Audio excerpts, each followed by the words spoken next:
Sa sobrang ang paglalaro ni Mickey Boy, eto nakatulog na. Huwag nyo na nga lang pasinin yung nasa ulo niya.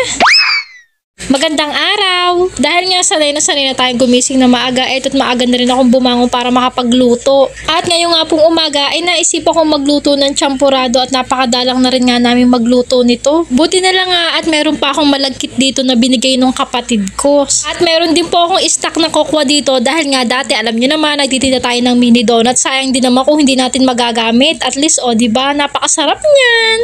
At masasabi ko ang iba talaga ang lasa niya sa karaniwang nabibili natin sa labas. Pero technically kung gusto niyo talaga ng masarap na champurado, malagkit talaga ang gamitin nyo. Pagkatapos ko nga po magluto ng almusal, lumabas muna ako at inayos ko muna yung mga sinampay ko dito at nagdikit-dikit na. Hindi ko na nga po nagawang likuming kagabi dahil alam ko naman hindi uulan kaya hindi ito mababasa. Hinayaan ko na lang. May pagkatamad din no. Konti nga lang dito nilaban ni Inday dahil pinipilit ko talaga na every other day naglalaba po ako para hindi ako matambakan. Dati po kasi lingguhan talaga ako maglaba lalo na nung may trabaho pa ako ay talaga yung isang araw ko nauubos lang talaga sa paglalaba at sobrang nakakapagod. Kaya naman inuutik-utik ko na rin every other day. Yun dapat na si Kuya Brett ang gumagawa nito ako nang gumagawa at tulog pa nga. Hindi ko na nga agad ginising dahil wala namang pampasok ngayon. Napagod ata kalalaro kahapon at may last game sila kahapon. Yun nga lang talo na naman kainaman.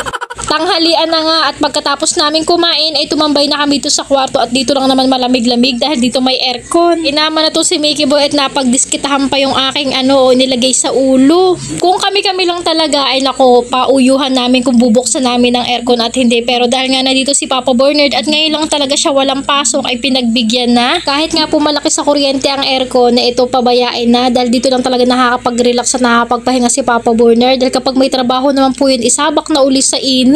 Dito po kasi sa amin kung hindi mo bubuksan ang aircon talaga namang para kang nasa pugon.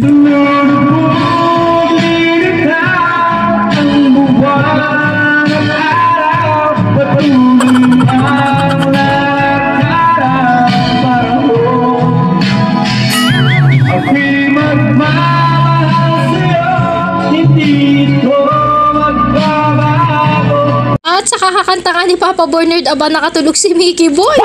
Pero yung nasa ulo niya nako po ay hindi pa tinatanggal. Kapag bata ka nga naman, kung ano talaga naisip mo, pati yung bra ng nanay mo ay napaglalaruan mo na. Nagtataka nga lang ako kung saan niya po nakuha ito. Baka sa ilalim ng unan ko. Diyos ko, day.